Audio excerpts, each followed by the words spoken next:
Horror is often defined by what we see in the dark: a light going on or off, a blood-stained wall, or the glowing eyes of a monster.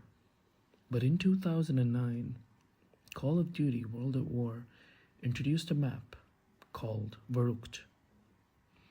And it was the first time that the zombies felt truly oppressive. It was quiet, it was cold, and it was waiting for a spark. Most players stumbled onto it by accident. A series of flushes on the dirty toilet. A strange, almost comedic Easter egg in such a grim setting. But the moment the third flush hit, the entire atmosphere of the game shifted forever.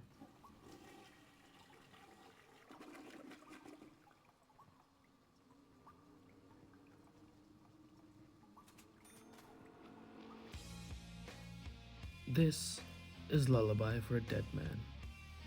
And this is why the Black Ops Zombies soundtrack is the gold standard for atmospheric horror in gaming. Before this song, Zombies was a minimalistic survival mode. It was Nach der Untoten, a lonely cabin in the woods, or an abandoned airstrip. But Verrückt felt different. It introduced the power switch. It introduced the concept of super sprinters. And it made the player feel very small.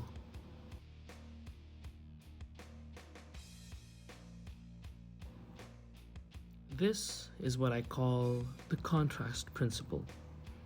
High-level horror requires tension and release.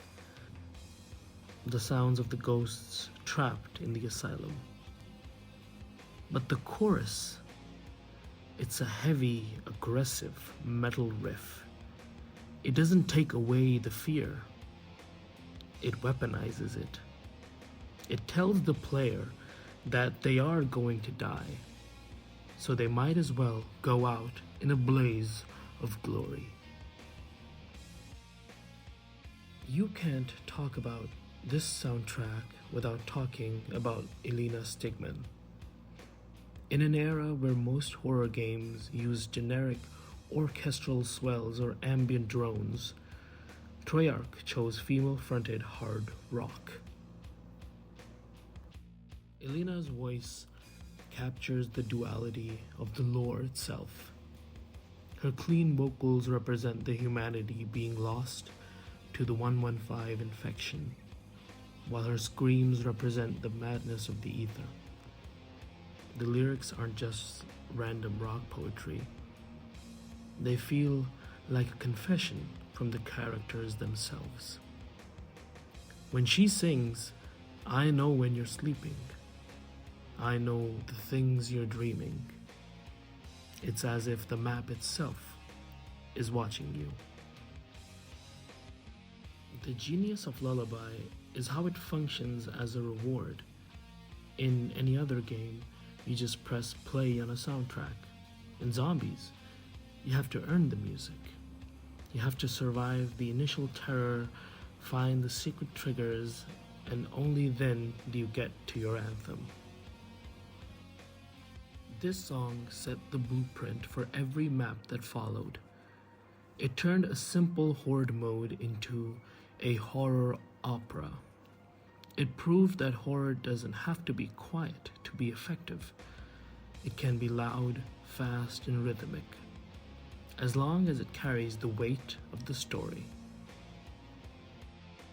15 years later, we still remember the first time we heard that piano. It's the gold standard because it lived in the walls of the map. It wasn't just background noise.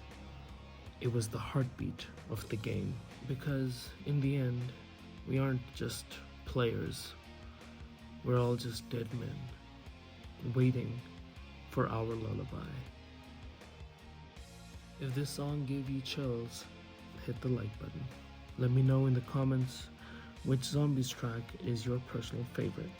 Was it the original Lullaby, or did 115 take the crown for you? Don't forget to subscribe for more deep dives, hopefully in the future, into the atmosphere of our favorite games. See you in the next round.